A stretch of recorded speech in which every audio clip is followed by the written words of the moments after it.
and welcome to the Nighthawk Racing and F1-R03 Championship. Firstly, I'm Midnight. You can see myself and the rest of our other drivers here on our Nighthawk Racing YouTube, where you can check out the entire back catalogue of seasons 1 to 3 of the F1-R03 series. Also, our mini-series and all one-off race events, all of which are highly competitive and lots of fun. Please check out our Instagram and TikTok for other content and races too. Link in the description or scan the QR dot for more information. But now, let's focus on the event at hand. So tonight is Season 4, Round 3 here at the Fuji short track for the Blue Lobby. So a little more information on the championship. There are 10 events that you can see on our calendar in front of you now, which are divided up into red and blue lobbies. There are 2 racing events with a qualifying session for the big feature race itself. The sprint race tonight is 11 laps and at 75% fuel. The grid is formed via how drivers line up in reverse average points scored across the season. The feature race is 42 laps. All drivers must use 2 different tyre compounds while starting on the same compound they set their fastest lap in the qualified session just before. As a reminder, the blue lobby has all driver aids switched on, such as traction control, ASM and ABS, whereas the red lobby has all of these disabled with the exception of ABS for that true hardcore driving experience to really challenge our drivers.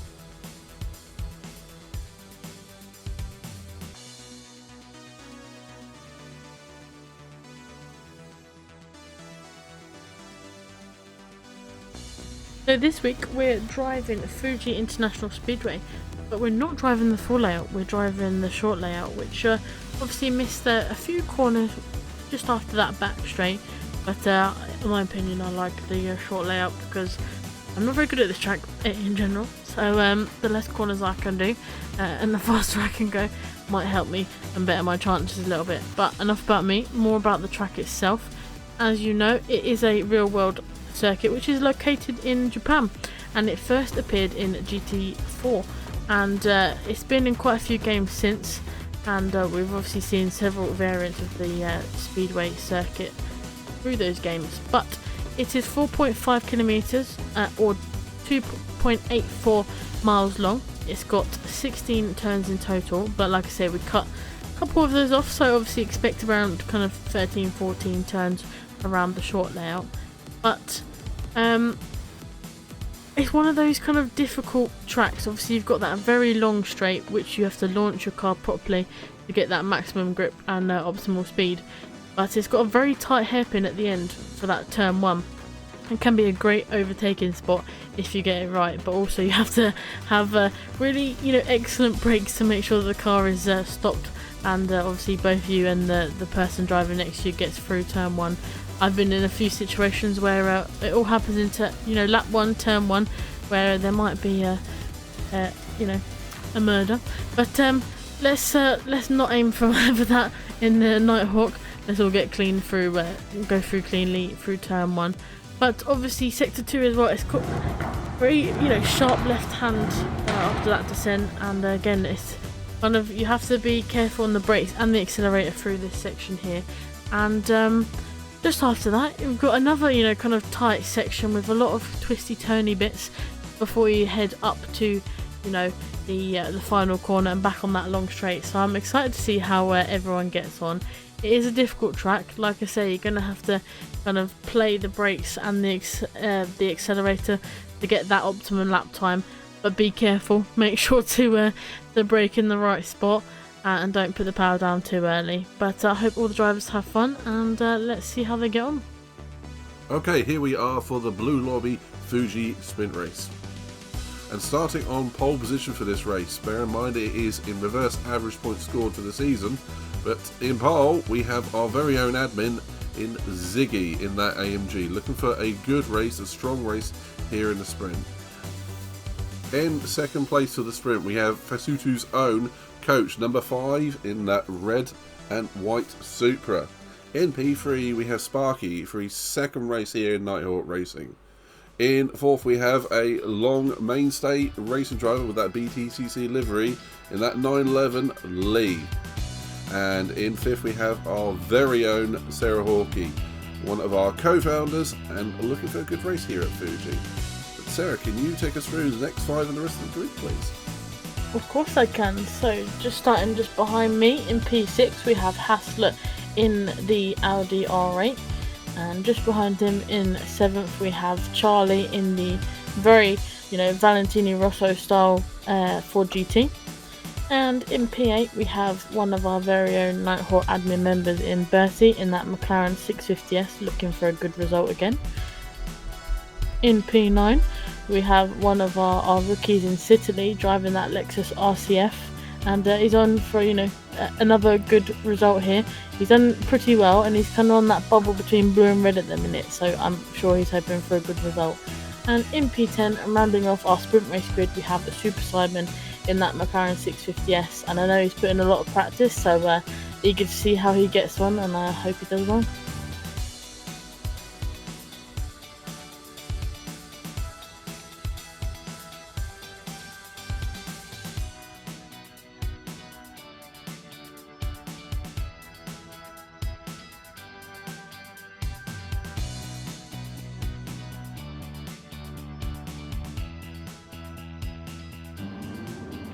Okay, so leading us away for the round 3 sprint race, we have Ziggy, and it looks like the rain is falling, Pedro. Any expectation of who can do well here today? Ooh, I actually, when we were practicing, I noticed that Ziggy looked pretty comfortable around here and pretty quick. But obviously these conditions can be quite unpredictable for everyone, so I can't really tell who could, get a good result here. I think we should probably wait and see what happens. I think did Sarah make a move into P5? Or? Yeah, she started P5, Pedro. And interestingly enough, due to the rain that is now currently falling, the moisture bar is over a third full, so this is confirmed a wet race.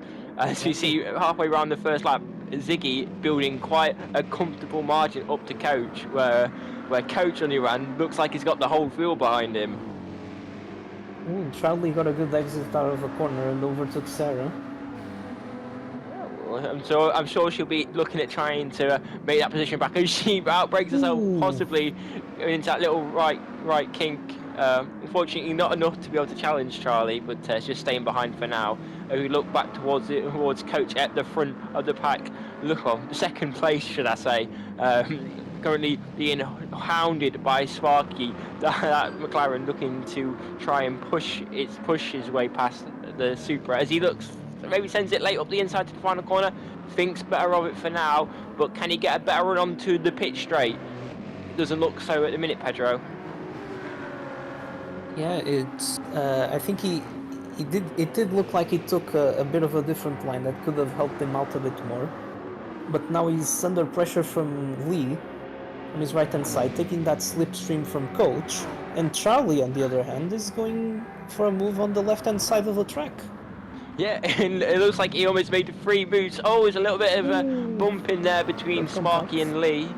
A little bit of rubbing in his race in there, maybe, but Charlie doing very well. Looks like he could be going up from, P5 up to P2 in the space of, 3 corners? What a start. What a start from Charlie there, Pedro. Yeah, he's looking extremely confident out there now. And yeah, will he be able to challenge Ziggy in the near future? It's certainly, if he keeps the pace up, there's certainly no reason why he couldn't. But it looks like Coach is starting to struggle at the minute as well, as he loses another position to Lee. Obviously, probably not quite found his rhythm yet, as it looks like this track is getting very wet indeed. Almost halfway towards getting the wet. So we see Charlie running wide on that right kink. It looks like he may be shuffling with maybe dirty tyres now that he's ran wide, but keeping that position, keeping P2 for now. As he gets very sideways. Looking further down the field, it looks like Sarah is looking up the inside of Sparky. How she compromised her exit by taking that tighter line, which allows Sparky to get the better run out the corner. But I'm sure she'll be looking at trying to set something onto this pitch straight. As it looks like everybody's trying to fight to find a little bit of grip, Pedro. Yeah, and in the meantime, we actually went for a move on Charlie. It was a pretty good move in the final corner, which it did start on the previous corner. But yeah, I was going to say that as well. The pack is still pretty close together at this point, and it's all up for grabs up until this point. Will Sarah go for a move here on Sparky? Yeah, Ooh, a little bit of a bit of contact there contact. between the two drivers, but looks like no harm, no foul for the minute, Pedro. Yeah, she's still ahead. It's a pretty well set up move. Sparky is still right next to her. Ooh, he runs wide there. Oh, touches a bit of the AstroTurf, doesn't he? Which allows Saber Venom or Haslett, should we say, to get through, and possibly as Sparky lunges it up the inside of Haslett, making that move just about work. Again, we've seen a little bit of rub in this race, haven't we, Pedro? Yeah, it's all pretty clean, I'd say, so far. Obviously, in these conditions, it's a bit more difficult to try and get everything under control on the car, and yeah, I think all the drivers are doing a pretty good job going side by side, and when they go for an attempt of an overtake. Ooh, Sarah did. I'm saying at the front there, it looks like maybe a little mistake from Ziggy. It's put him right into the clutches of Charlie. Charlie trying to take a wide line to straighten up the exit for the final corner to get that drive off the final corner, and he makes it look quite simple. I'm sure Ziggy will be trying to get the lead back as he's tucked in behind the slipstream of the Ford GT of Charlie. And it looks like the rain is stopped now and the sun's coming out as this track is starting to dry up now, Pedro. Yeah, I'm pretty sure well, I'm not really sure how quickly it will dry up, but the drivers should be paying attention to trying to make a decision on which is going to be the best time to go into the pits and opt for a set of soft tires. As I just rewind a little bit there, as we see Sarah Hawkey sending it up the inside of Coach into the first corner. However, she outbroke herself ever so slightly, which allowed Coach to do the little cutback dreams and sneak his way back through on the BMW driver. Although it looks like what's happened there, Sparky. Pedro? Sparky lost control of the car, went a little bit on the grass at the entry of that corner, ended up hitting Haslett, and he got spun round, and actually has some damage. Obviously, it's never what you like to see, but I'm sure there's still a long way to go in this race, and I'm sure Haslett will be able to make the time up again. As we know, on this day, he is a very quick driver. But it looks like this track is now getting very dry, Pedro. Maybe people will be starting to think about the dry tyres, especially cars who may be a little bit harsher on its tyres, like the Porsches or something. As we see Ziggy basically pushing that 4GT round the final corner. However, think about the American GT3 cars on this game. Usually means they're very quick in a straight line. As we look at Charlie trying to cool them tyres down, as he sets the fastest lap of the race with a 40.9. Yeah, what's up? What happened? I've just spotted Bertie going into the pits. He'll be the first driver to get on a set of dry tires. Yeah, will that be a little bit too soon, Kirk? I don't know if he keeps it steady coming out of the pits. I'm sure he can probably do quite well because this track looks very dry. It's just on exit, the track will be very wet. Yeah, you can see just how wet it is there still. So he's just got to take it nice and steady onto the racing line, and here he is on the dry racing line. It will certainly be interesting to see how much time he will gain in the upcoming few laps on the people who are still on the wet tyres. Although it does seem like a few parts of this track are still maybe a little bit damp, Pedro. Yeah, if it was me, knowing myself, I probably wouldn't have taken the gamble this early on. I probably would have waited at least an extra lap or two. But as you said, if Bertie can keep it on the dry line, he'll surely gain a lot of time to the drivers in front and possibly get a few positions back. quite easily. You got to be in it to win it, and win it in this case is being the first to move on to those dry tyres. It looks like everybody's tyres are starting to really wear out now, as this track is definitely looking very dry. As we see Ziggy pulling over, trying to search for some wetter parts of the track to try and cool those inters, Pedro. Yeah, it does. It does seem so, and Charlie was also doing the same. Ooh, Ziggy! I think he outbroke himself there. It certainly seems Still like it is. He going. runs very wide on the exit of the first corner. Lucky not to spin it going over that AstroTurf, because you know if you go a little bit wide, it's very easy to spin the car on it, Pedro. Yeah. In the meantime, Citroën and Haslett have gone into the pits, possibly for their tire change as well onto dry tires. But I'm not really sure. But I'm starting to get a little bit concerned because it's all of a sudden pretty cloudy again. Yeah. Maybe we could possibly see more rain before the end of this race. Although, interestingly enough, it looks like Bertie is flying at the minute as he jumps both Hassler and Sitterly, who are coming out of the pits, while also overtaking an intermediate runner of Super Simon. Ooh, he just went off the racing line there, Bertie. I He guess it's still well managed to held. hold it, but it meant that he lost the position to Citroën there. And in the meantime, we've also had another move with Coach overtaking Ziggy. Yeah, if I were Ziggy, I'd probably pit now anyway because these tires are not looking pretty good at the moment. And I think it should be the right time for the drivers to consider pitting and going onto the dry tires. Well, it looks like Charlie, and Oh, and Charlie Coach goes for Lee. it. Yeah, I was just saying it was like Charlie, Lee, Ziggy, and Sparky are all staying out another lap. While this lap we have Coach and Sarah And both coming in Sarah. for the dry tyres. It'd be interesting to see how much time they lost compared to the current dry runners of Sitterly and Bertie, Pedro.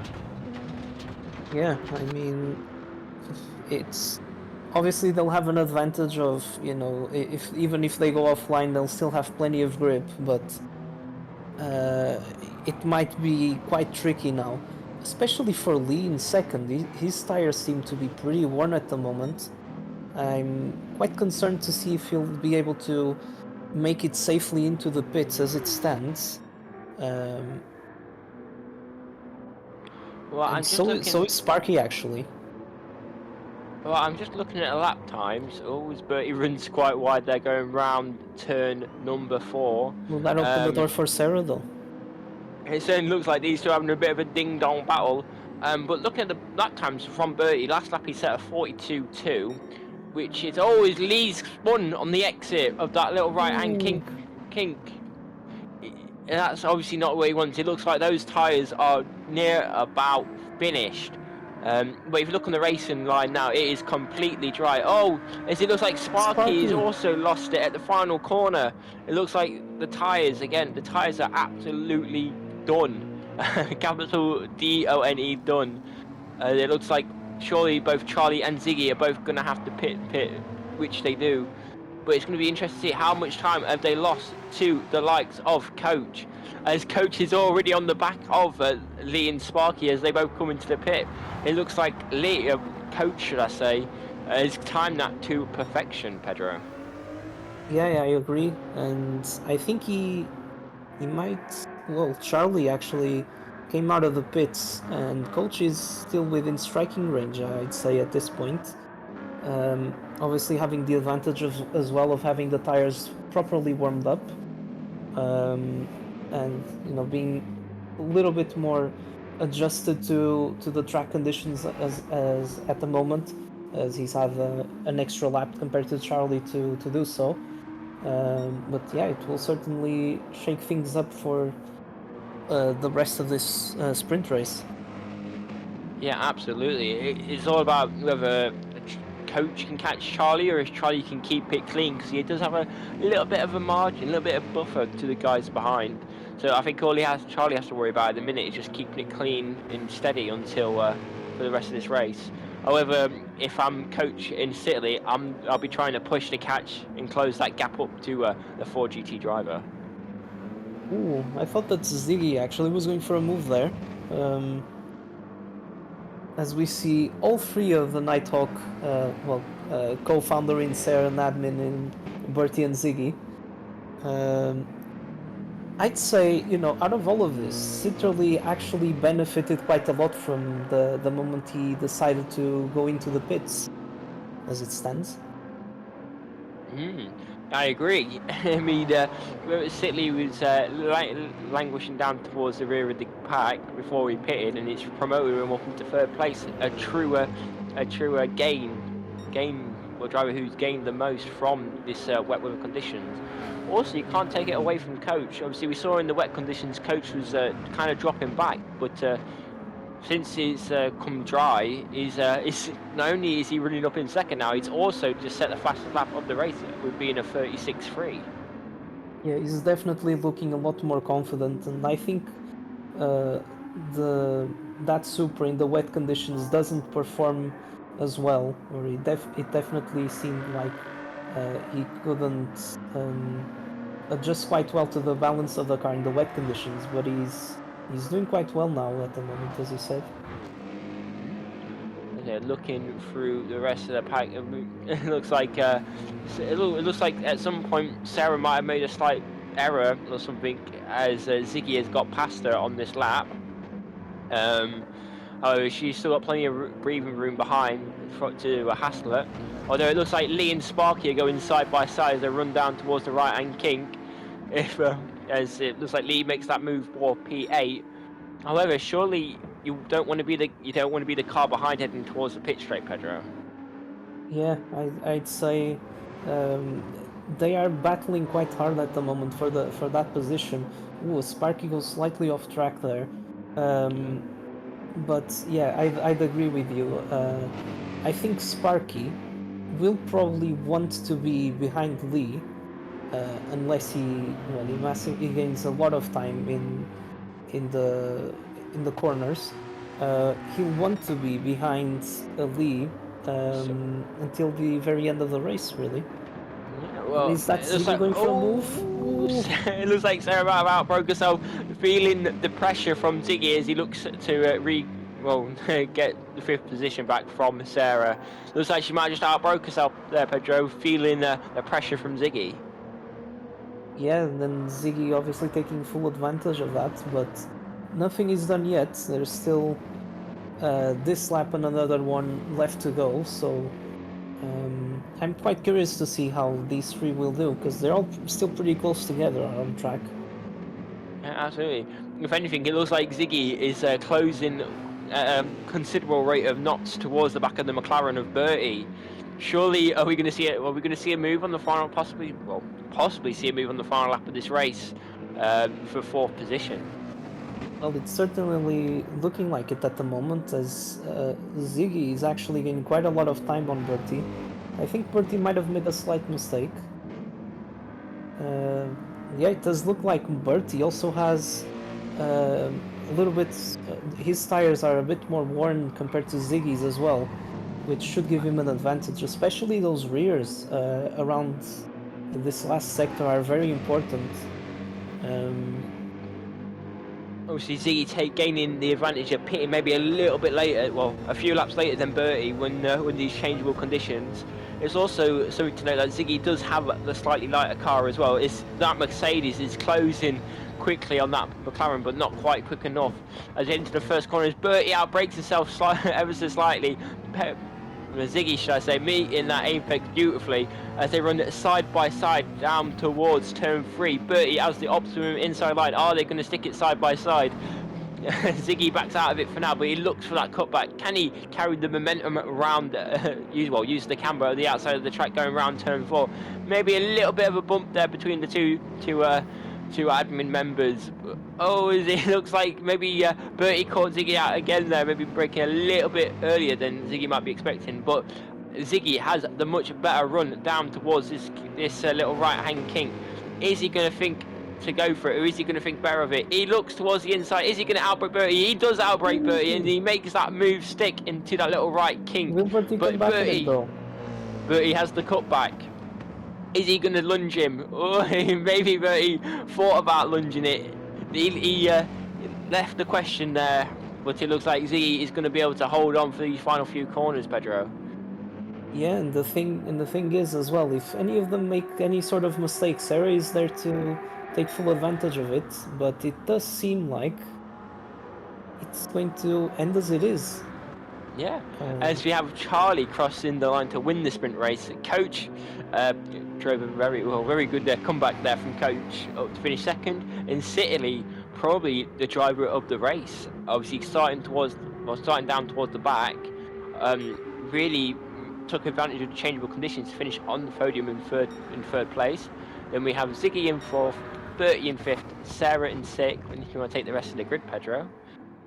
Yeah, then we have Haslett in P7, who unfortunately was involved in that bit of an incident, but he still did pretty well for himself. Then we have Lee in P8, Sparky in P9, and Simon to round up the grid as he's going around the final corner and about to take the finish line.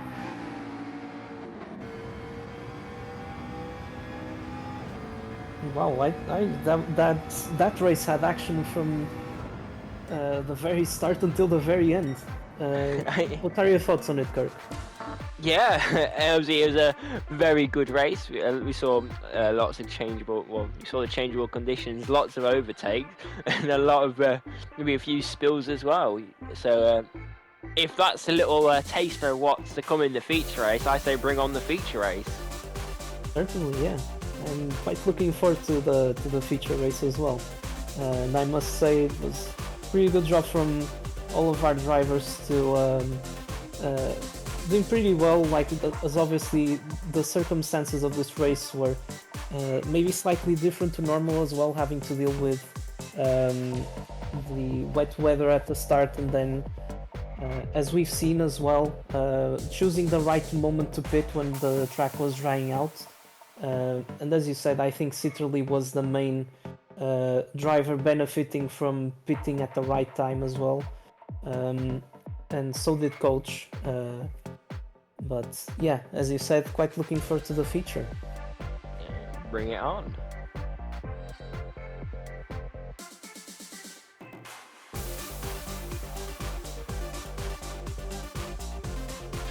Right, so on to the qualifying results, and we have our pole man in Ziggy with a 1:35.5, and he set that time on the softs, so way to go Ziggy, happy to see him on pole. And in P2 we then have Haslett in the R8 setting the time of a 1:35.8, so not too far off Ziggy. In P3 we have Coach with a 1:36.2. Just behind Coach we have Lee with a 1:36.214, only a few tenths of a second off of Coach, so very close between the two. In P5 we have Citily with a 1:36.8, and I'm going to pass you over to Midnight, who's going to run through the rest of the grid for me. Perfect, thank you very much. So in P6 we have our very own Sarah Hawkey on a 1:37.1. Decent lap there, particularly around Fuji, tricky little track. Next up we have Sparky for his second race here in Nighthawk Racing on a 1:37.2. Then our very own Big Crazy Bertie on a 1:38.1 in that McLaren. In P9 we have our very own Super Simon on a 1:39.8. And in P10 we have Charlie, who didn't set a time, which will give him free access to any tyre type that he wants for the start of the feature race. So Sarah, that's a bit of an interesting result from qualifying there. But I've got to say straight off the bat, that's a pretty decent and handy time from Ziggy on those soft tyres, showing his pace today. And do you know what? I'm also very impressed by Haslett setting that time on the medium, so he's going to be a threat today, and so we're set up for a good feature race, I feel. Yeah, couldn't agree more. Obviously, I know Ziggy's been practicing a lot, and he seems to be flying around Fuji, so excited to see how he gets on in the feature. And yeah, like I say, obviously the top five, especially top four, top five, very close to each other.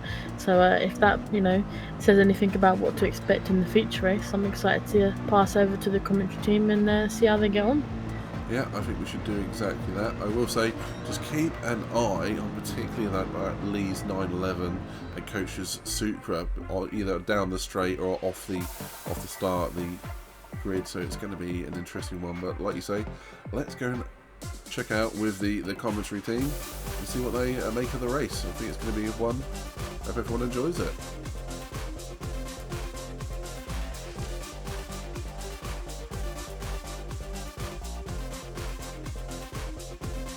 Okay, so leading us away tonight on pole position is Ziggy, as he leads us away and off the lights go, and he gets maybe a little bit of kick of oversteer on the start, maybe a little bit too eager on the throttle, but he does continue to lead into the first corner. He has Haslett looking up his inside. Haslett thinks better of the move going into the first corner, as it looks like everybody gets around cleanly. That's always good to see. Is Lee looking to go around the outside of Coach into turn 3. He's got to be brave to try and make that one work, but Coach has the optimum race line and takes track position ahead of Lee. Looking further back, we have Citterley in P6 being attacked by the BMW of Miss Sarah Hawkey, going up the inside and completing that move. Is he going to possibly look at coming back at her into the next corner? He can't quite meet her at the apex, but he does get a better run down the hill. I'm not sure if I want to be on the outside for this right kick, if I'm being honest. Although it looks like he thinks better of it, is that BMW takes the position. But behind, it looks like Bertie goes up the inside of Charlie, and then we have a wild Sparky joining the fray as he looks to go around the outside of Charlie into that right-hander, using the camber of the circuit to carry the momentum around the outside, which turns to the inside, and which gains in the position, but Charlie gets a beautiful little cutback on him going up the inside. As Sparky also then lunges him again into the final corner, but it allows Charlie to get a much better exit as Sparky runs wide and exit, and Charlie ends up keeping the position from the wild attack from Sparky, Pedro. Wow, I mean, so much has happened already, and I want to comment on something else, but I see Haslett being really close to Lee at this point. I think he's not going to go for a move just yet. But wow, look at the gap that Ziggy already has compared to Coach at this point in P2.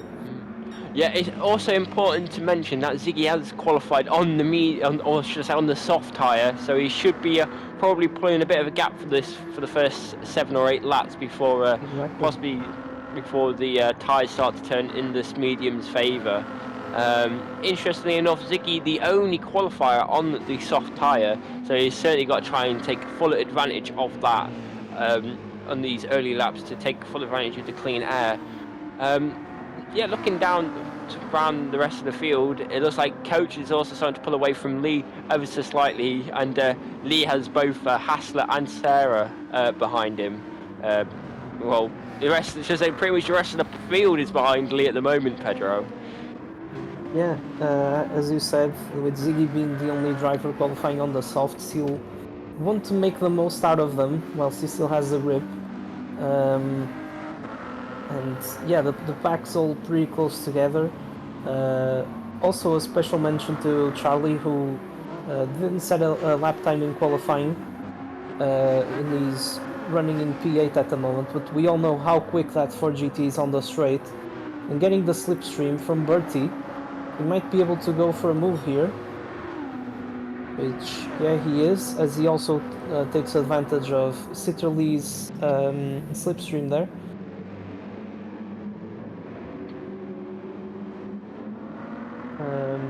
Yeah, obviously that 4GT normally already has the highest top speed out of the Group 3 cars, at least the ones we have in our championship. And obviously having that extra help from the slipstream, it's just another bonus, I'd say. And Citterley makes a bit of a mistake in this corner. Will that open the door for Charlie to go for a move? And he goes for it. It does look like he got the position at the moment, but Sitterly did get a bit of a better exit. Once again, he's on the outside line here. But It looks like the top speed of that Ford, Pedro, a bit too much for the Lexus to handle. As you see Sarah Hawkey going wide, and there's that Ziggy round. Ziggy!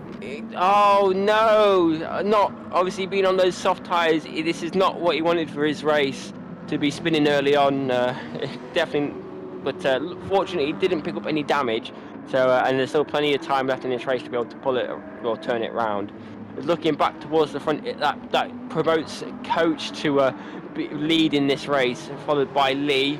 That gap maybe come down a little bit between the two drivers, but it looks like both Coach and Lee have pulled a bit of a gap now to Hassler, as it looks like Charlie is in that slipstream of the Audi driver. He pulls the inside, taking full advantage of that high top speed of that Ford GT, and goes up the inside into turn one.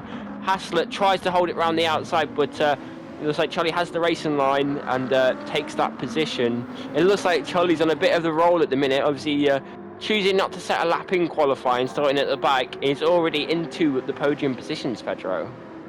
Yeah, really impressive drive from Charlie so far. Obviously, being patient as well on these opening laps and trying to see, set up a few of the overtakes he's been doing so far. But he looks extremely confident with the car at the moment. And yeah, very impressive from him so far. Yeah, as you look towards the front of this race at the minute, it looks like Coach is coming under increasing amounts of pressure from Lee there. Although it looks like maybe Lee made a little error there, give Coach a little bit of breathing room. But at the minute, it looks like it could only be a matter of time before Lee goes for the overtake on the Supra driver. We have Charlie, as you just mentioned, doing very well up in third. We have Hassler in fourth. Bertie doing very well in P5, as we see Sparky going very wide around the second to last corner. His tyres going to be all sorts of dirty, should I say. I don't know where that comes from. As it looks like a little bit of a tap there between him and Sitterly, but Sitterly up to P6, taking full advantage of the mistake from the McLaren driver, Pedro. Yeah, obviously Sparky going off track, but he's got the slipstream, and we all know that McLaren is still pretty quick on the straight. I think he might go for a move here. And he does. Will he be able to keep the position? Oh, he does, actually. Yes, we've seen he went off track there. Oh, Sarah goes off track as well. Oh, no. Looks like an unfortunate little spin there for the BMW driver. It looks like Ziggy may be waiting up, and Simon takes advantage of the chaos and overtakes both of them and gains two positions while them two are sorting themselves out, Pedro. Yeah, that's really unfortunate. I think Ziggy might have made contact with Sarah at some point, and being a true gentleman and just waiting for her to come back on track and giving her back the position. It's a really good sportsmanship moment there for Ziggy, who unfortunately also had a spin at the part of the track he's about to approach. But as you said as well, still plenty of time to go. Hopefully they can gain some ground as well to the cars in front. But there's a battle going on at the moment in the top positions, top three. Yeah, it certainly seems like Charlie at the minute is absolutely flying. But although he has a high top speed, I'm not sure if he could quite match Lee in the infield, as it looks like he was about 8/10 faster on the last lap. Charlie was than the two drivers in front of him. With that much pace, you've got to think surely it could only be a matter of time before Charlie overtakes the both of them, but that Porsche is very good on the infield section of this track, Pedro. Yeah, that's as we've been mentioning for a while now. Charlie really has been extremely impressive this race, and he's clearly showing that he's got probably the best pace out of all the drivers at the moment. I mean, that's also seen as he's got the fastest lap at the moment. But yeah, it looks like Lee has had a really good exit out of the corner here as well. but we are seeing drivers, I think, with different approaches as it stands at this point. I guess we can tell that Lee has been pushing a bit more than Charlie and Coach at the moment. His tires are slightly more worn, and he's got a little bit less fuel than the other two drivers around him. And yeah, Coach is trying to be a little bit more conservative, it seems. It's working out for him. That Supra also has really good top speed. And Charlie immediately goes for P2. Yeah, it looks like he managed to really hook up that exit and pass that Porsche before even the pit lane started. And I don't think Lee's really going to be able to challenge him, as the Ford with the slipstream is a very fast car in the top speed, and Lee does back out of it, thinks better of it. Or has Charlie possibly outbroke himself as well, which allows Lee to look up the inside, but Charlie with a much better exit on from the first corner, and ends up managing to keep second place as he hunts down Coach now. As you look further down the field, it looks like everybody's kind of sorted themselves out further down in the field, so it is just our battle for the top three. It's our closest battle at this precise moment in time. Surely it feels like anybody could be leading this race at the minute, Pedro. Yeah, I mean, I can't understate enough how impressive Charlie's run has been so far. And in the space of 7 laps, he's already possibly challenging for the lead. He's getting really close to Coach at the moment. His pace is looking really impressive. And yeah, I mean, obviously there are still plenty of laps to go. They're all still pretty close together. And all it takes is a mistake of one of them to all of a sudden shake things up. And Charlie looks like he's trying to set up the exit to get a little bit more speed running onto the straight. There we are. What again, another very impressive exit from the 4GT drivers. He's right up behind that Supra. He pulls out to the left to go on the outside, but it looks like it kind of stalls out. The 4GT does. Looks like that Supra is starting to out-drag him again as we get into the upper echelons of the speed. Can Charlie outbrake Coach into the first corner? He can for the minute, but Coach does have that racing line, which allows him to have the better exit. Side by side going into this corner, that's not really ideal. It certainly is not. You think surely one of the two have got to back out, but they don't. As Coach bravely keeps it around the outside. What a defense from Coach. Wow. Yeah. Certainly doesn't want to lose this lead without a fight, Pedro. Incredible. It's been an incredible fight for position here, but obviously the more they fight, the more Lee will get close to them. But yeah, extremely impressive from Coach to be able to hold the position around the outside, and good awareness from both him and Charlie to know what they had to do in that situation in order to avoid a collision. Yeah, oh my goodness, it's so action-packed at the moment between these three. We are constantly waiting to see what's gonna happen in the following corner as Charlie once again opts for that wide line to try and cut back onto the apex and get a better exit out of the corner. He kept it quite wide this time, but he's still got a really good run on Coach. It looks like he pulls alongside that Supra again, looking to the outside line again. It really looks like Lee got no response for the top speeds of the two cars in front of him. As we look at Charlie looking to go around the outside Coach again, can he outbrake Coach? Not quite, as Coach still holds that inside racing line, but he looks for the cutback. Can he get a better run out the corner? Not quite, as it looks like Coach still holds on for now. And just a little interesting, it looks like Sarah Hawkey has spun out of the final corner, which allows Super Simon through. Isn't quite what I wanted to say. I just wanted to mention that on the previous lap we had our first pit stopper being Ziggy, dropping those soft tyres and going on to the medium tyres. Pedro. Yeah, his tyres were looking pretty worn. I think he spun actually. Unfortunately, just as he was heading for the final corner. A little bit of a commentator's curse there, because he was doing quite well up until that point. Yes, the softs clearly showing.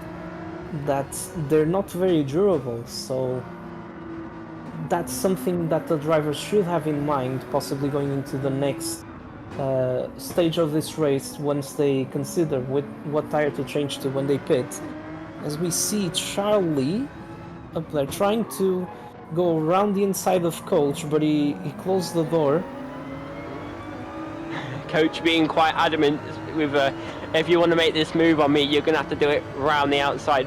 However, it does give Charlie more of a run up to him on this pit straight. Can he get slingshot past Coach down the pit straight? Is he going to pull to the inside or the outside? He goes for the inside. Coach maybe not defending the inside as much as he could have. And now Charlie looks to outbrake Coach into the first corner. He gets the 4 GT stops. He parks it on the apex and he gets that move done. Textbook overtake there. Up the inside, park it on the apex to stop the other person getting a better run on the exit, and then secure the position, Pedro. Yeah, I couldn't have summed it up better myself. Obviously, Coach tried to maybe brake a little bit earlier than Charlie to, as you said, try to get a run on the inside and take him on the exit. But Charlie defended quite well there. Obviously, attacking and defending well was pretty crucial here. But I mean, I'm not really sure what to expect from now on, because Charlie, even amidst this whole battle, he was still looking like the fastest out of the 3 drivers. Although, it must be said, Coach has better tires, particularly the rear tires, which are crucial around this final sector. And he also seems to have more fuel out of the drivers in the top 3. Whilst Lee seems like he's the one that has the least amount of fuel and also the worst tires, particularly the front left. So it's all still very much open. And yeah, I'm quite looking forward to seeing what's gonna happen. But Charlie once again proving just how quick that 4GT is on the straight. He got a really good run out of the final corner again. And he's building a gap to Coach at the moment. It actually looks like going down at the pit straight. It certainly seems like they're about even on top speed. As we saw the 4GT stall out numerous times, he tried to overtake Coach, but you can't understate how good Coach's defense was. He certainly made it difficult for Charlie to make the overtake stick, Pedro. Absolutely, he didn't want to give that position back that easily, and showing once again another example of it, as he's already done that this season against Midnight at Maggiore. Yeah, the Coach really showing his prowess and his racecraft in terms of his defending. And yeah, it has been a really good race for him so far. He's looking from a strategic point of view. He might be in a little bit of a better position here. As we know, the pit lane is quite long around here, and the less time you have to spend there, the more benefits you'll have towards the upcoming stints. Yeah, I think at the moment he's lapping at a similar pace to Lee behind him. And Charlie just running away with the lead as he sets the fastest lap yet again. I'm just lost for words in terms of Charlie's pace and his performance so far, Kirk.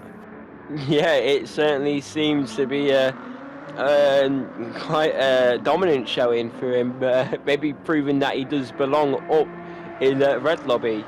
I just wanted to maybe got a little battle brewing for P4. Bertie is driving a very good, maybe possibly even a little bit understated position in P4 at the minute. It's currently being closed by about half a second, roughly. It's half a second to a second a lap by Haslett in P5. I'm not sure if Bertie's going to be able to hold off from the Audi for long, Pedro. Yeah, it does look like Haslett. He's looking quite confident on that Audi now, getting the grip of it, and yeah, they're starting to get pretty close together. I think Bertie at this point is lapping slightly slower than, a few tenths slower than Haslett at the moment.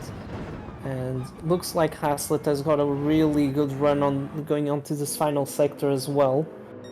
And at this track, obviously, it's a lot about momentum as well. I do feel like if you're getting those boosts of confidence and becoming more and more consistent, heading particularly into this final sector, it sets you up very nicely for the upcoming laps. I know this might sound a little bit obvious, but I do feel that around this track, having that extra confidence in yourself going to the final sector does really set you up nicely for the following lap. And yeah, it does look at the moment as well. Not only does Haslett have better fuel, he's looking better on fuel compared to Bertie, but also his tire wear. He's better on the front tires, although the rears are slightly more worn. So Bertie makes a mistake there. Will we see Haslett going for a move anytime soon, Kirk? It certainly looks like it. Is Haslett looks to try and carry the momentum around the outside, gets the cutback to really set up the run down this hill, keeps it tight to the apex. Can he straighten the car out without oversteering? Yes, he can. As they run side by side, running down the hill, heading towards the little right kink. I'm pretty sure I'd rather be Bertie, as it looks like Bertie has a bit better top end down at the Audi driver of Haslett. Or Haslett tries to outbrake her, but to carry momentum around the outside, but Bertie has the optimum racing line and managed to keep position for now. Although I'm sure it... Oh, Go on, Pedro. sorry. Oh, I was going to say sorry for interrupting you, but all of this battling has brought Citroën a lot closer to them. And, you know, should one of them make a mistake, Citroën is going to be right there to pick up the pieces. Absolutely is. As we look, it looks like Bertie might be coming in for a bit of an early pit stop. I know for being well, I'm not going to say it, I don't want to ruin the red lobby, but certainly a few laps earlier than expected, which promotes Haslett up into P4 and Sitley up into P5. I wonder if Haslett, with the better tyre wear on the Audi, is he going to be able to possibly do an overcut on Bertie? Although he looks like he outbrakes services slightly into turn 1 there, Haslett. Yeah, that's what I'm seeing as well, because as I've also mentioned in the previous lap, Haslett did look better on fuel as well. So it means that if he keeps on lapping at roughly the same pace he was up until this point, he might be able to make the overcut work against Bertie.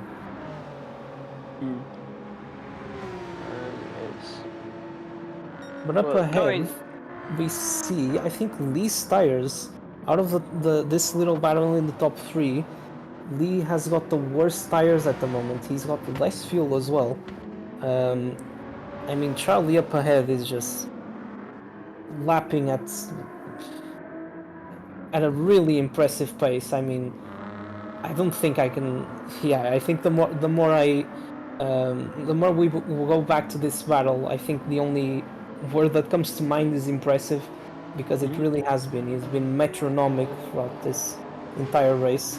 Well, the consistency as well, Pedro. Those last 5 laps have all been within 3/10 of each other. So it's certainly going stronger for lack of a better term.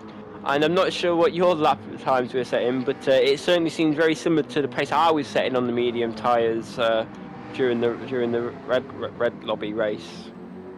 Yeah, I'd say so.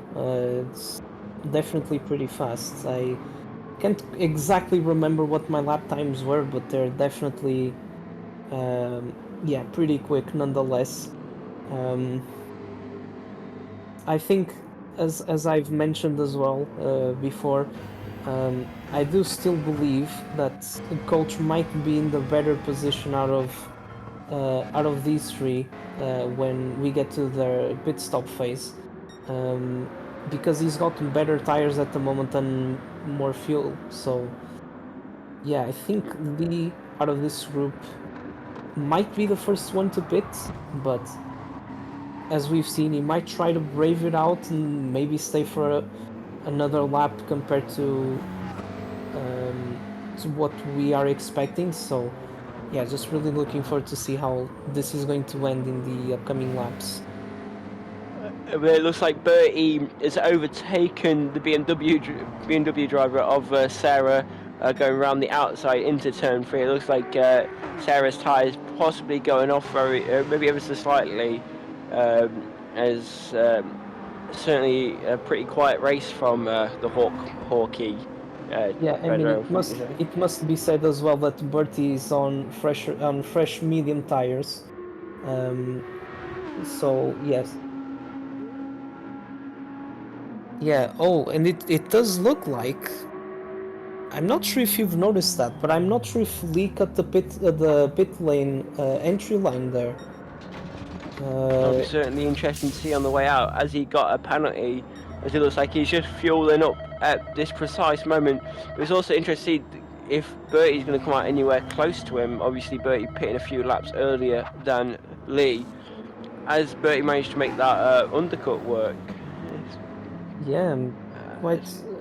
I really want to see what happens there, but also it must be said that if Lee gets a penalty for cutting the pit lane entry line, it's not. Oh, and he does. Oh wow, and he actually got overtaken by Sarah as well, even though Sarah still has to pit. He came out on the hard tires, I really wasn't expecting, but it does seem like yeah, that him and Citroën as well actually are on the hard tires. Maybe trying to go for a longer stint and possibly making sure that they have soft tires in really good state at the end. But going back to Lee, this penalty is really going to hamper his progress so far, because the the penalty line is actually on the main straight, so you will end up losing more than what the penalty suggests. So in this case, I'm pretty sure he's going to lose a lot more than 3 seconds, unfortunately. It looks like Charlie could have possibly made a slight mistake there on the previous lap, as his last lap was about 3.5, 4 seconds slower than what he has been doing. So possibly maybe a little bit of a half spin there for the 4GT driver, which allows Coach to catch up ever so slightly, but he's still got plenty of time in hand to the drivers behind, but could see himself fall to possibly threat from Bertie from the undercut, Pedro.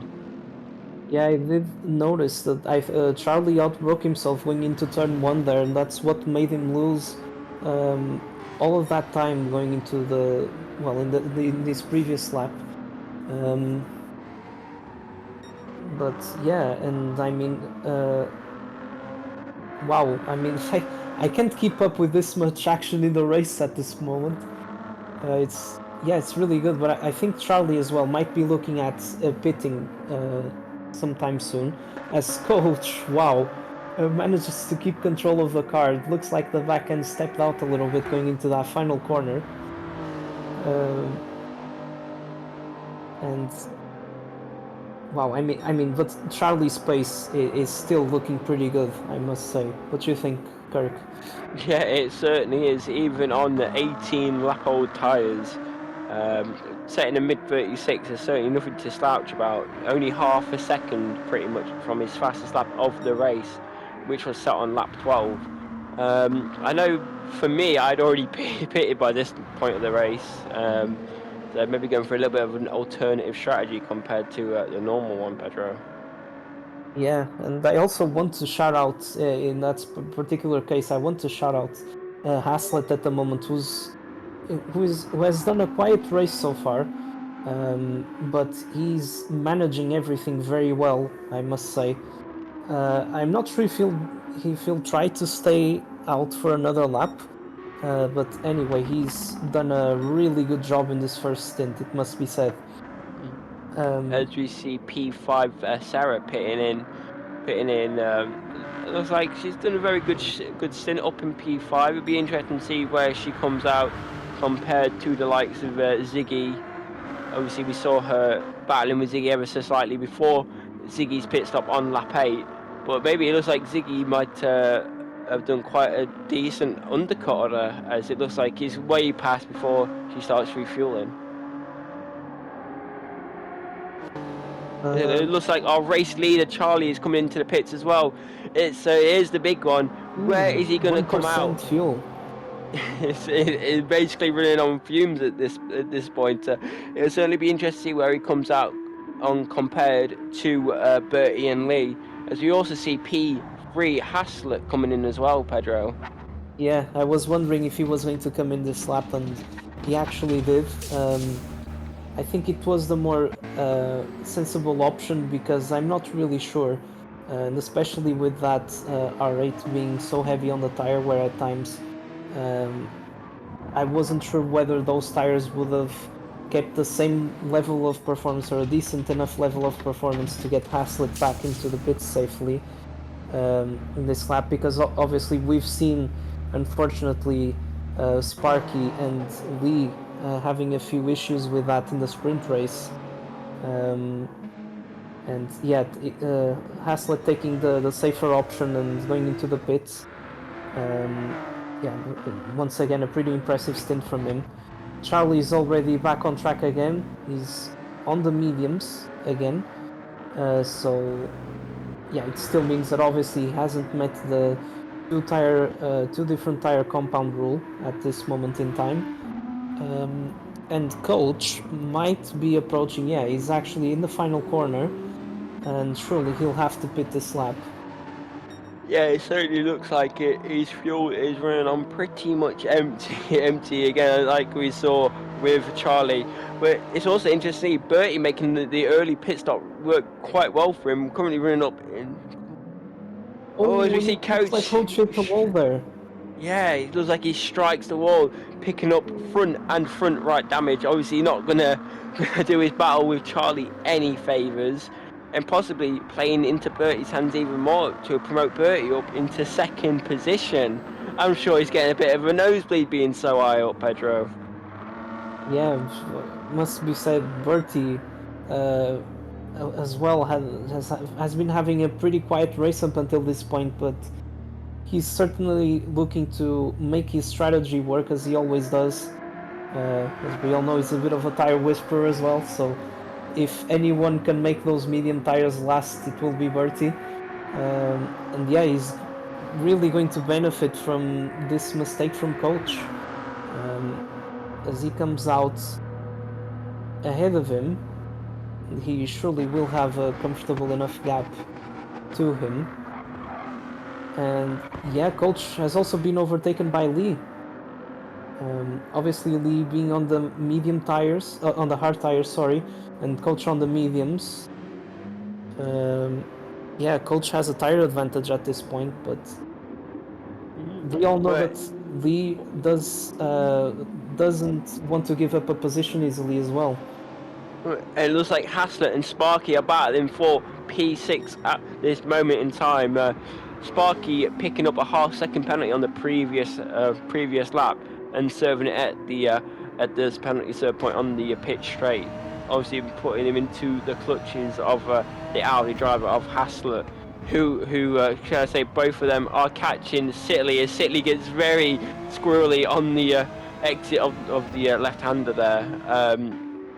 So I'm sure Haslett's trying to make maybe a quick little move there on the of the McLaren of Sparky. It's interesting to know, Haslett could possibly be dealing with a little bit of maybe controller sticking, as it looks like his braking lights come on every now and again. I'm not sure if he'd be grazing the brake button or if the button is sticking slightly, Pedro. Yeah, Sparky runs wide there. Yeah, I was noticing that on the straight that leads onto the, well, where the hairpin usually is actually.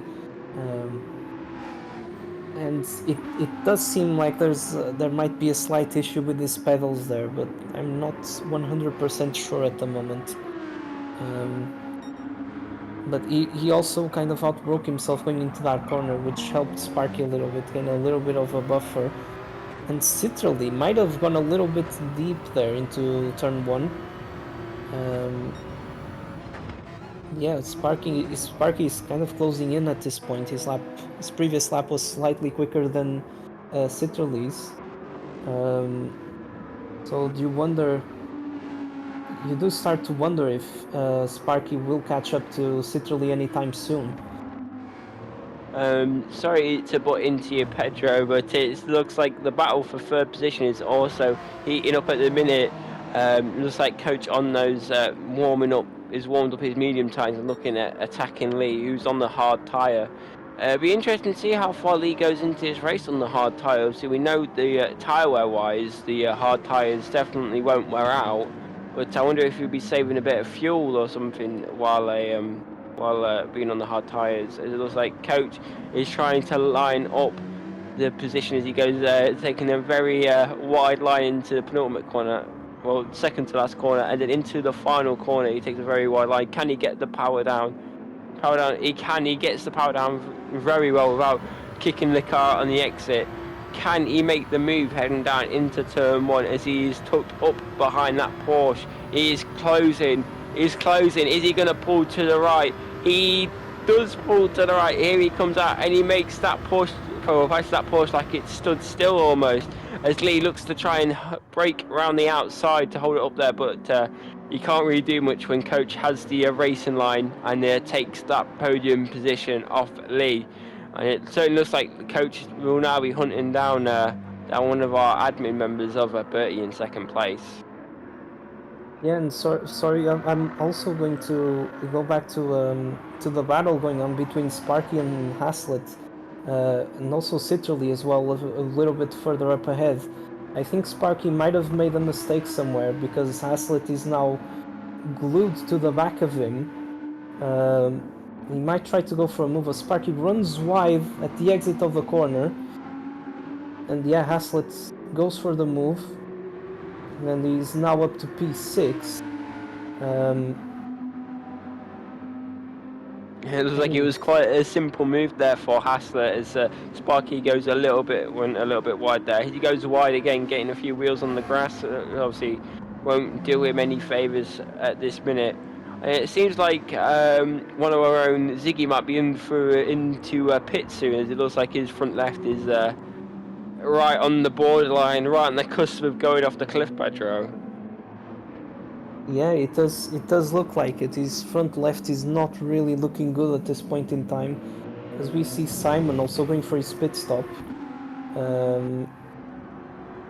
heading out on track again. But yeah, I think Ziggy really needs to go into the pits, and I'm not really sure he might consider going for. It looks like Lee absolutely sent it up the inside of Coach there, picking his braking point perfectly.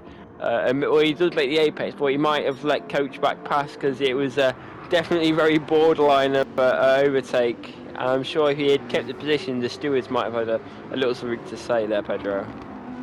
Yeah, but obviously really good from Coach as well to be able to fight back and get the position again. It does really look, because we were discussing as well that obviously Lee's going to have a little bit of a harder time because his tires will last, but as we know the Porsche is not the most fuel efficient car on the grid, so he's going to have to manage that quite well. But I now see Haslett. Oh, Citroën made a mistake and Haslett is up to P5 now. Yeah, it makes a pretty simple move there in the end. As Sidney gets all kind of squirrely, he's due to the dirty tyres. Haslett now up into P5. A very solid race from him. Obviously, another strong round here for Haslett. It's probably what he'd like to have after getting a double podium last time out at a Sardinia reverse. But it looks like even though Coach is now past Lee, it doesn't really look like he's pulling away that quickly. And what I did want to say about Coach on the previous lap was how good his awareness must have been to avoid that Porsche that was coming absolutely rocketing up his inside, that Pedro. Yeah, man, as you said, it's he's not pulling away that quickly, but I think Lee is also pushing quite hard as well on those tires. Yeah, I mean, we can see as well, obviously, with Colt, she's got better tires and more fuel at this rate, so he's probably thinking that obviously Lee will have to make a stop sooner than him, so he's just trying to work through the rest of this race without having to overdo anything or put any more variables in that can really affect the way his strategy will pan out. But yeah, at this moment as well, I must say, Charlie's still looking quick, but maybe not as consistent as he was in his first stint further up ahead. And yeah, it's still as he goes wide again into turn one. Yeah, it's all pretty open so far, don't you think, Kirk? I think maybe Charlie needs to maybe just tone it down a little bit. He's got a bit of a margin now to Bertie behind, so maybe you could just turn it down a little bit. And it looks like Sparky is battling for P6 with Sitterly. I think Sitterly maybe had an incident or so a few laps ago. As we look at the lap time, 1 minute 40. So maybe he did have a little bit of an incident there, which allowed the McLaren driver Sparky through. Well, it certainly seems maybe not the greatest races so far for Sitterly, but there's still plenty of time to turn that around. Maybe this could be a turning point as he closes up on that McLaren driver through turn 4. It looks like so settle the car, meet the apex of the corner, get a good run down the hill. As we see Sparky getting very sideways there on the curve, maybe not the greatest of exits from Sitterly, as he also gets a little bit squirrely on exit. But it certainly seems like he could be in a decent position heading onto the pit straight. As Sparky goes a little bit deep into that corner, it goes a little bit wide. Sitterly thinks better of it for the moment of making a move on him. As we get Sparky getting very wide all over the grass and the AstroTurf again. As he goes wide for a third time in 3 corners, as he gets all wide, and it looks like Sitterly at this moment is just dying to get past. Clearly taking a much wider line into the final corner to really straighten up the exit to get that better run down the pit straight as they run side by side for the minute. Who's going to win, the V8 power of the Jag or the turbo V6 of the McLaren? It looks like at the minute the Lexus is out dragging the McLaren, but we know how good at the top end that McLaren's got. As it looks like they're just about neutraled out, but my money at the minute will be on Sitterly as he has that better inside line. But Sparky outbrakes him into the first corner, but he doesn't quite outbrake himself. As Sparky, you don't see that every day, going around the outside of turn 1, do you, Pedro? Well, I mean, Sparky raving it out on the outside, obviously knowing that he's on the medium tires while Sitterly's on the hards, making the use of that extra grip he's got at the moment. But this battle is far from over, I think. They're still pretty close together. As we see Sparky running a little bit wide again. I mean, that corner, as we know, isn't exactly as easy as it seems, as the car does tend to break traction quite a lot at the exit. But it has been a pretty intense battle so far. And in the meantime, this is giving Haslett a little bit of a buffer here, because obviously with these two battling, it's more time that they're just losing a lap compared to Haslett. Even though it does seem like Haslett has lost quite a bit of time this is the last lap, doing a lap that's almost 5 seconds slower than his previous. And Bertie goes into the pits as well. He's going to refuel as well and change his tires.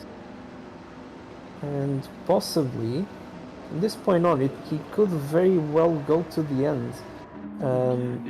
Sorry, Pedro, I hate to interrupt, but it looks like Sitterly going to the inside of Sparky again. Very good driving from the two of them. Although Sitterly goes a bit deep into the first corner, Sparky manages to avoid the Lexus driver. And very brave there from Sitterly. He just had his nose just about alongside the rear of that Lexus, and he still holds on to what is currently now He comes P5 back at thanks him. to Bertie Pitcher. And it looks like Sparky going slightly wide there, which allows Sitley to sneak through. Oh, maybe a little bit of a tap there from Sparky to the Lexus of Sitley. But at the minute, good move from Sitley to take P5. Wow, it's incredible. It's really I'm out of words really. These two have been battling for so long now, but they've been really respectful to each other, and maybe going for moves and trying to defend in a few unusual ways, or just a little bit less conventional. I mean, we've obviously seen a few moves like obviously Coach into that corner, going for the outside line and sticking it out, but this time actually Sitterly tried to be a little bit more conservative, but in the end he paid off because he's still ahead of Sparky at this moment. Also, Sparky got a little bit of a wiggle there at the exit of the final corner. Yeah. It certainly seems like it. Although it looks like maybe stuff's starting to settle down now as we get on our drivers coming in for the second stop as of the first driver to do so being Bertie. It'll be interesting to see where he comes out compared to the other drivers around him, such as Lee Sitley and Haslett. It looks like Haslett may be catching Lee at the minute. As on the previous 2 laps or so, he's been about a second and a half quicker than the Porsche driver of Lee. So Haslett certainly looking at closing the gap down to the Porsche driver of Lee, and doing so at quite a rate of knots. Would you say, Pedro? Yeah, and I'm also wondering, seeing as Bertie is on the softs, I reckon he'll still have to do another stop to the end. As obviously we know that most people would probably think about a 2-stop, but for Bertie, I'm not really sure if he'll make those tires last until the end, so he's possibly looking at a 3-stop strategy here. It certainly seems like interesting.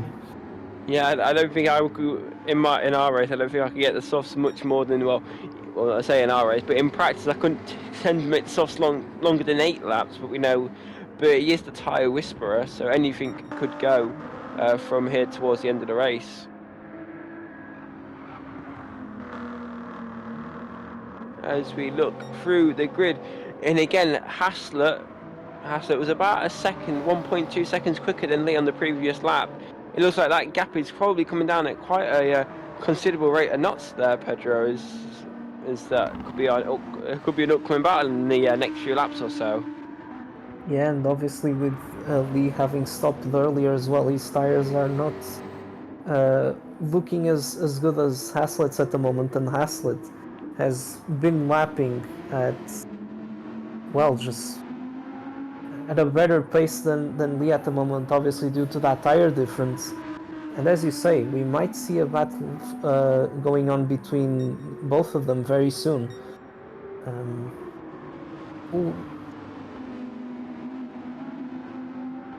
It runs a little bit wide there. And this also, a good result here for Haslett would certainly help in our team's championship. Obviously his teammate Nicky driving in the red lobby again this week, as Nicky and Haslett for Dauntless Racing are currently in P3 in the standings. Yeah, with unfortunately Sarah having that bit of a tangle at the beginning of the race. Mentioning Sarah, it looks like she might have had a little bit of an accident there on the exit of turn 5. Unfortunately, well, I say unfortunately. Luckily, she didn't pick up any damage from that. Lost about 10 seconds or so compared to her best time. Yeah, so there's still plenty of time left, so I'm sure she can turn it around. Wouldn't you say so, Pedro? Yeah, I'd say same as you. Unfortunately, I think I might have cursed her there a little bit. but yeah, it's good that she managed to avoid picking up any damage from it. And it's a bit of a shame because her stint was, I was keeping an eye on her, and her pace was looking pretty consistent throughout this stint. Yeah, it's quite unfortunate that she had that mistake there, but obviously still 12 laps to go, and as we know around this track, just even the slightest of mistakes can be quite costly, so if anything happens out in front, he can have a good chance of making a comeback here. Yeah, I mean, this. Oh, and I'm noticing as well, the sky is looking a little bit cloudy there.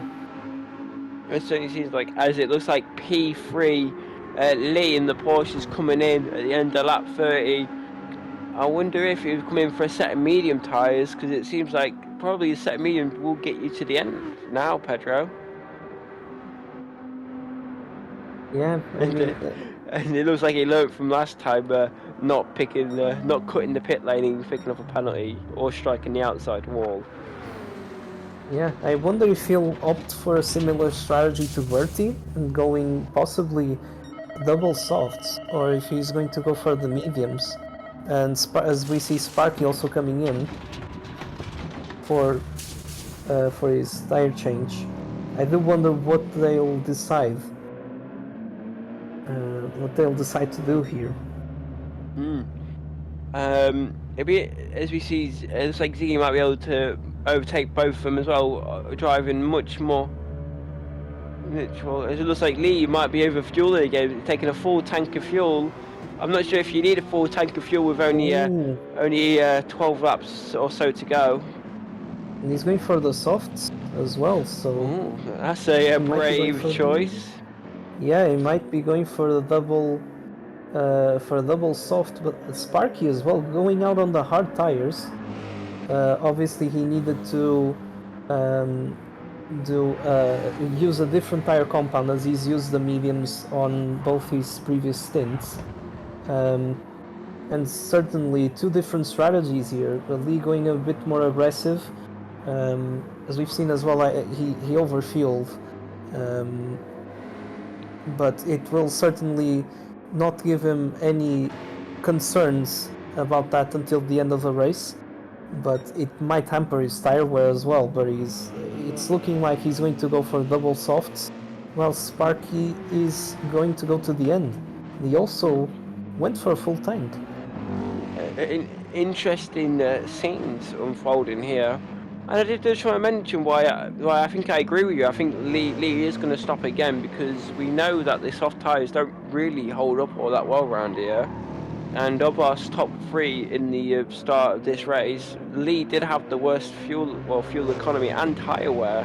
And that goes for sprint race as well. We also saw that Porsche really struggling in terms of tyre wear in the sprint race as well, didn't we, Pedro? Yeah. I mean, I'm not really sure about, going for an extra stop around this track just because of kind of the pit lane loss. But if he's able to make that time back by setting much faster laps compared to the cars around him, then, this could have been a really good decision from him. I mean, he's already closing in on Ziggy, but as we can see, Ziggy will probably have to stop again, because I'm not sure those tires will last until the end.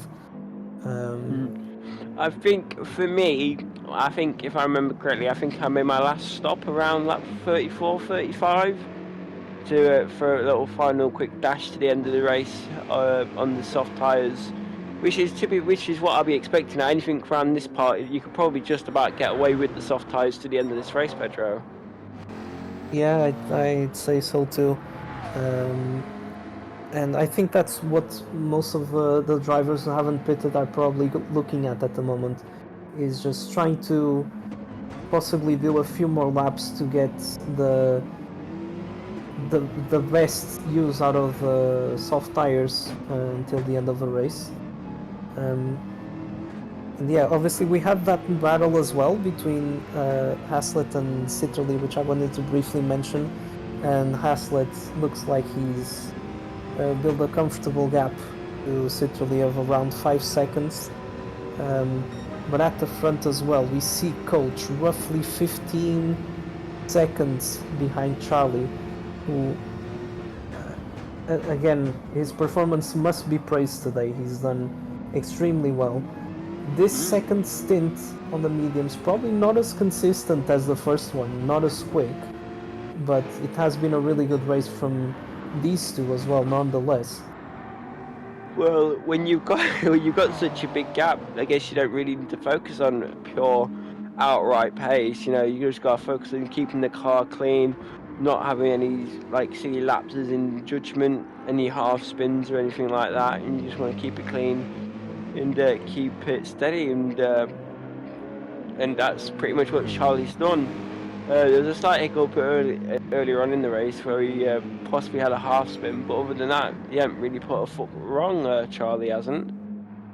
Yeah, I mean, as far as I'm concerned, I've only seen a few moments where he outbroke himself into turn one, but then again, it doesn't really take anything away from his really good performance today. As he's closing in on Sparky, who had a bit of a moment on the long right-hander there, and yeah, he's on the hard tires at the moment, obviously going to the end of the race. Sarah in front of him though still needs to pit again.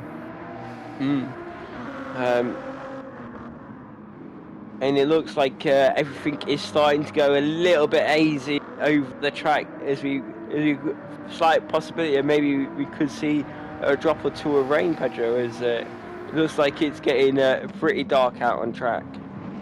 Yeah, and just before I go on to that, Lee has overtaken Ziggy on the main straight, and Sarah comes in for her final pit stop, hopefully. But yeah, as I have noticed a few laps ago, it did look like the sky was looking a bit cloudy, but you can definitely tell that it's quite hazy, as you said, so I'm not really sure. You can't deny that rain at this stage of the race would definitely spice things up. But yeah, I guess we'll have to wait and see, and Haslett comes in for your final stop as well.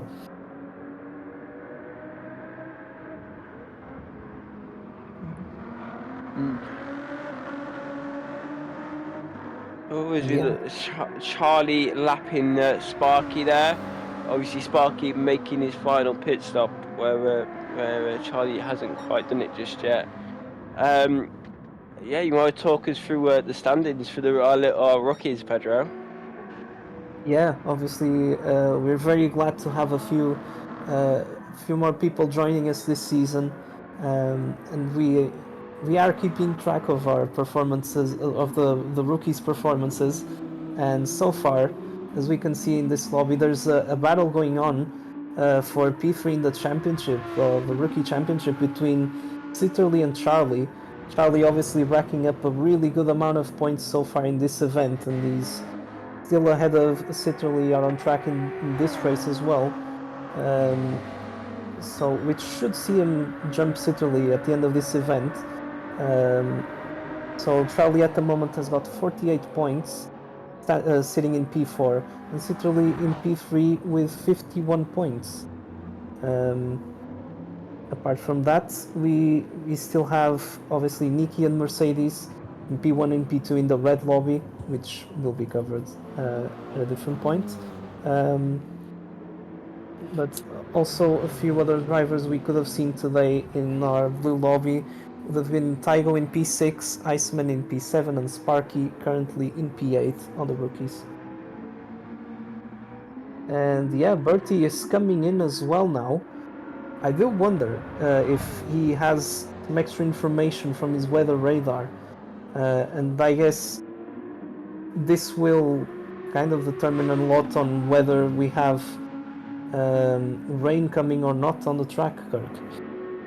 Absolutely. It looks like it could possibly start at any second. So I'm not sure if Bertie could see something we can't, as it looks like Izzy changes onto a new set of tyres and he refuels. It should probably only be about half a tank or so to get him towards the end of this race. Only about 7 or so laps remaining. As we see Ziggy also pitting in behind Bertie. As Bertie leaves the pits, he is on another fresh set of soft tyres, so obviously not worried about any rain or as he comes out just in front of Simon. Obviously Simon being a lap down on Bertie. Charlie is in as well. And then we got a leader coming in for the final pit stop as well, as you said there, Pedro. It's I'm not sure if Ooh, is it's oh is raining. it. It's raining. It is absolutely pouring it down on track. It's interesting to see. Is Charlie possibly It stopped timed this already, I perfectly? think. Oh, is coach says that it looks like it might have only been maybe a little bit of a downpour, as it looks like the track is not really getting any wetter. Pedro, maybe it was just like a little downpour there, Pedro. It certainly looked like it had been threatening it for quite a while there, Pedro. Yeah, certainly comes in as well for his final stop, but wow, I mean, if it had rained for a little bit longer, then it would have definitely hampered Charlie's finish, because obviously at that point he had already picked his tires to go until the end of the race. And had it rained a little bit more, it could have put him in a very uncomfortable position there. And as we see, yeah, oh, Hassler up into P3, a very solid drive for him, wouldn't you say, there, Pedro? And it looks like the rain is all good and gone, as the track is now pretty much completely dried out on the racing line now. yeah, I'd say, I mean, Haslett, a very underrated performance today. He's been, it kind of seems like he's been quiet out on track, but he's been managing everything in a very impressive way, and it's paying off at the moment with the P3. And Lee at the moment has got quite worn tires at the moment, so will he be looking to pitting anytime soon, Kirk? It possibly, you've got to be thinking about it could be all in the realm of possibilities. And I'm just looking for the battle of P5 at the minute. It looks like Bertie's on a very fresh, soft tyres compared to Lee's quite worn tyres. So Lee could probably be feeling the heat turn up ever so slightly from Bertie behind for that P5. Yeah, it does look like Bertie at the moment is making that extra stop strategy, so the 3-stop strategy working out a little bit better than Lee as it stands. And surely, well, obviously Lee might have to pit again, so he won't want to leave that last pit stop until very late on in the race. Also, interestingly enough, Coach's tyres are definitely going off because Ziggy, who's a lap down, is almost pushing the Coach around the final sector. Although unfortunately he's picking up the half-second penalty somewhere around this previous lap.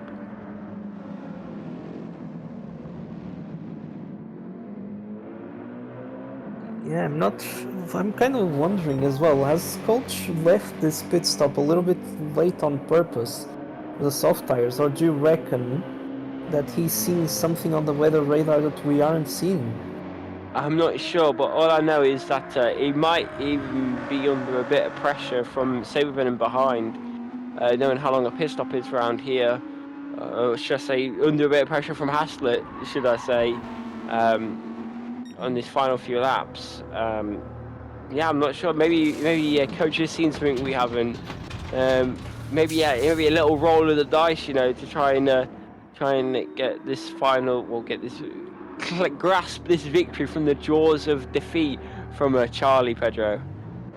Yeah, I mean, as mentioned Charlie as well, he set the fastest lap again. He's already got another purple first sector. 34.7. What? I'm sure he must have strapped rockets to that 4GT. I'm absolutely baffled. That is a very impressive lap from Charlie, looking very quick. But yeah, Coach. I think he might have been a little bit put off by that shower that we had on the 2 laps ago, and maybe wanted to stay out an extra lap just to see what happened. But yeah, it's not going to be an easy task to get close to Charlie at this point, unless Charlie makes a really big mistake. So I just want to mention it looks like Bertie is really starting to close up now to Lee. Again, on that previous lap, running about 1.1 seconds faster than that Porsche. It looks like Lee is really starting to struggle now on those tyres as Bertie closes right up into turn 4. Can he get the 8? Can he get a better run down the hill? For the moment, not quite, as he's still behind the Porsche, but you can only think it's got to be a matter of time before Bertie makes the move on the lead, Pedro. Yeah, I mean, I'm not sure if Lee's still thinking about pitting. I mean, at this point, it's going to be extremely difficult to go to the end, considering how worn those tires are. But surely, as you say, I think it's a matter of time until Bertie makes a move on Lee and gets up to P5.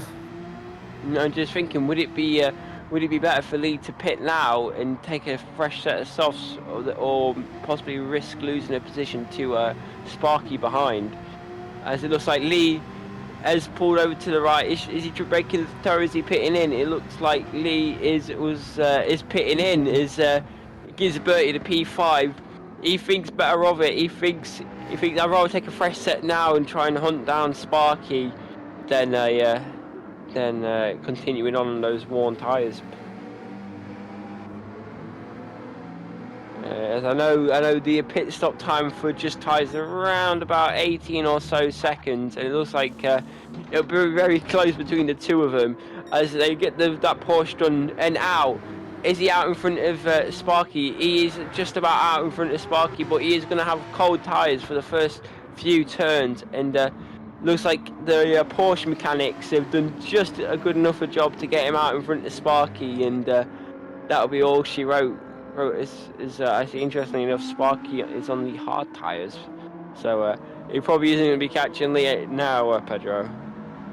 Yeah, because obviously Sparky have used 2 sets of mediums up until that point, and he was possibly looking to go to the end, but as we've seen, it was always going to be very difficult. Even in the Mclaren, who's usually the car who's got the best tire wear. It was going to be very difficult to make the softs last from the point where he pitted until the end of the race. So the hard tires were really the only other option if you wanted to do a 2-stop, or he could have opted to do the same as Lee and do an extra stop. At the moment, it does seem like Lee has made his strategy work better than Sparky. As we know, they pitted at the same time on the previous stint, so...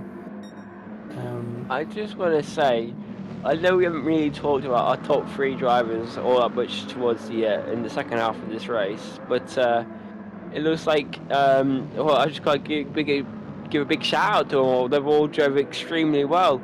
I definitely want to give a shout out to Sitley, kind of coming from nowhere to being up into P4, Pedro, as well as Haslett, obviously on the podium as well. Yeah, I mean, I think this has been like a pretty good race from all of our drivers, really. But yeah, obviously Charlie, from last to P1, cultured a very consistent drive as well, I'd say, to be able to hold on to second place. And as you said, Haslett, very underrated race from him. He has managed everything brilliantly, and he thoroughly deserves to be on the podium as it stands. Very good drive from him, and Citrally as well, with one of our rookies doing a very good job for him as well. He's lapping at a really good pace as well, it must be said, in this last stint. Yeah, I can only imagine what they could do in the red lobby if they were up in the red lobby, or up in the red lobby next time out at Suzuka, Pedro.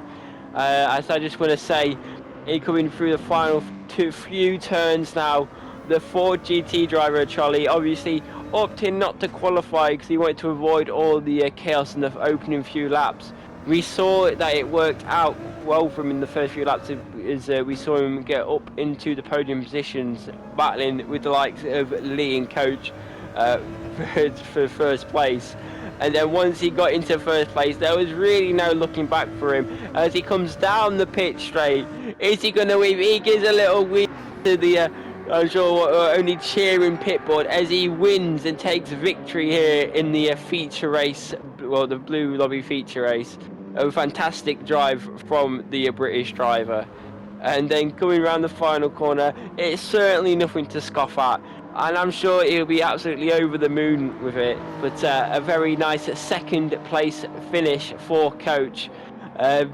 Fantastic drive from him today. And then taking up our final podium position in the Audi driver is Saber Venomore Haslett.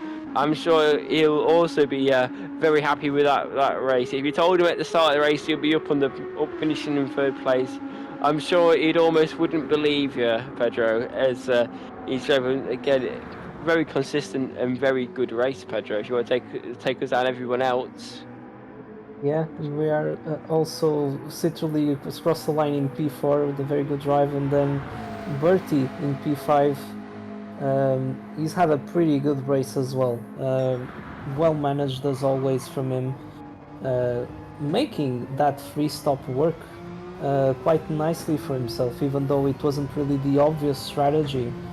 And Lee in P6 as well, opting for the similar strategy to what Bertie did in terms of pit stops, gets P6.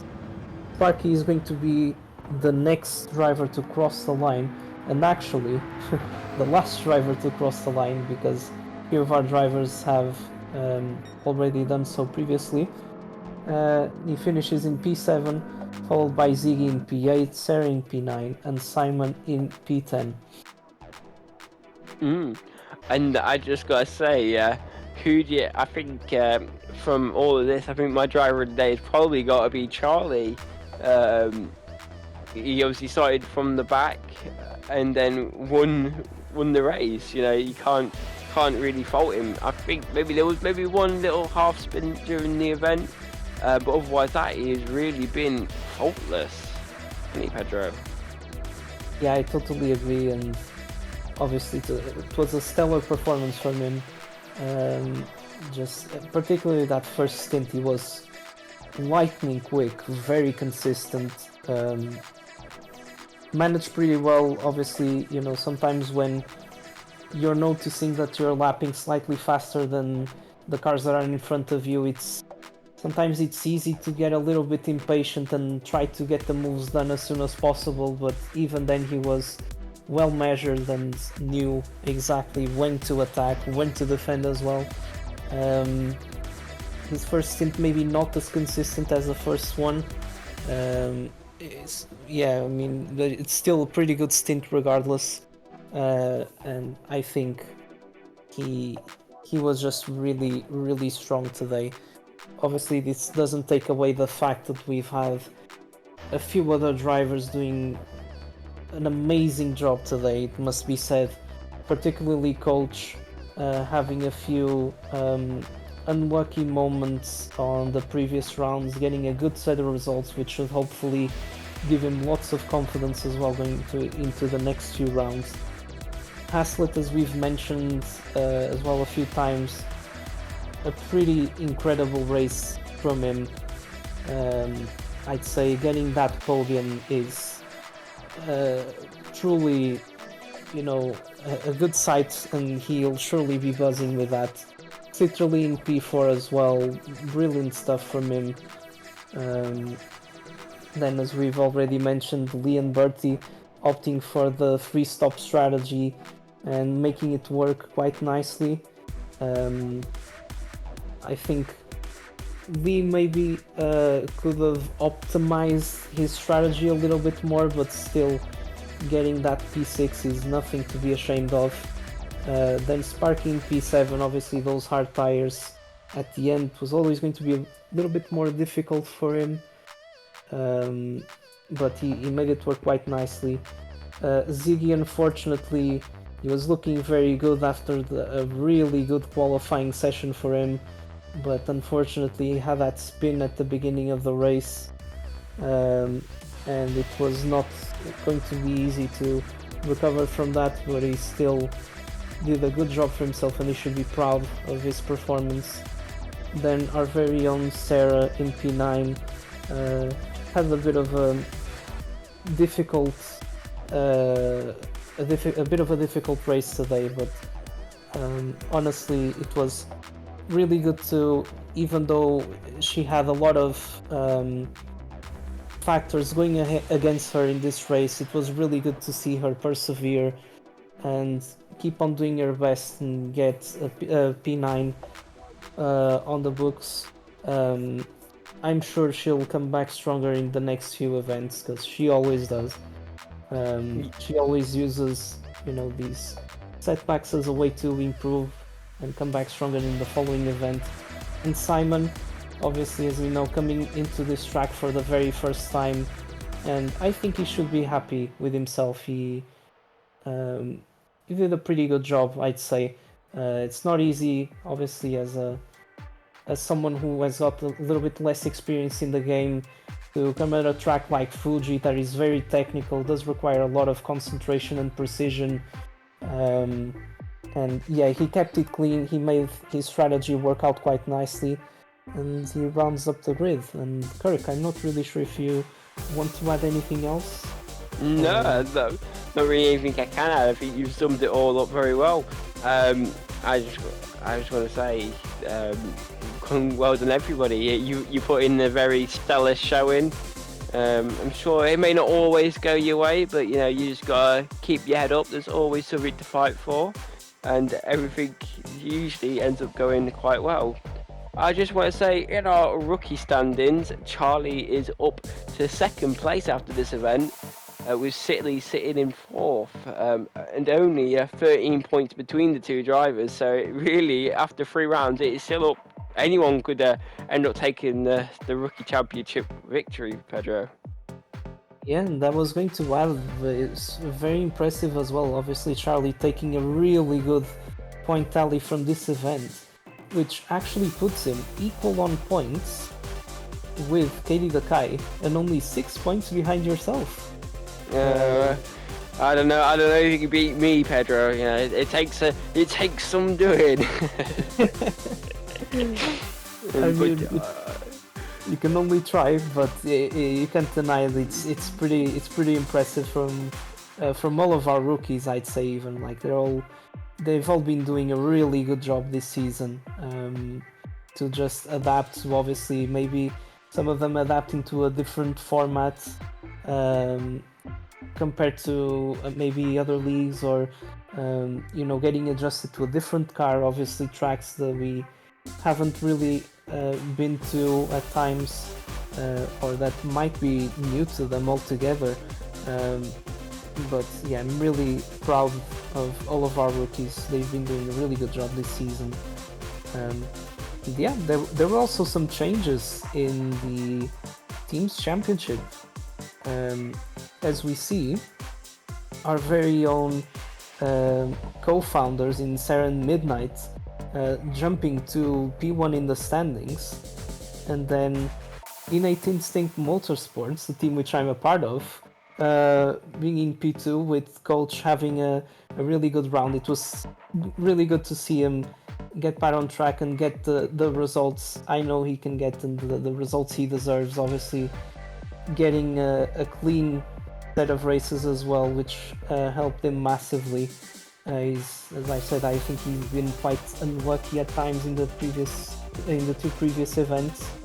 Yeah, it should give him a boost of confidence going into the next few rounds. Then in third we have Haslett and Nikki for Dauntless Racing with 165 points. Then Sophia and Kulios in P4 with 154. Then two of our own admin in Ziggy and Bertie for NHR Spinaruni with 106 points. And in P6 we have Couch Potato Racing with Yeah, 8 points as it stands, because obviously Piper and Steven haven't been able to take part in the last few events, or in the the entirety of our events. Yeah, Kirk, any final thoughts on this race as well, or anything else you want to add? Yeah, I was just saying, the team standings, it's certainly all to fight for, you know. I mean, being behind Midnight and Sarah Pedro, you know, maybe you gotta stop slacking a little bit and really take the fight to him. Or do I say that you are already 5 points to go, and it's a long season. We still got 7 more rounds, so I'm sure you'll be able to take the fight to those two.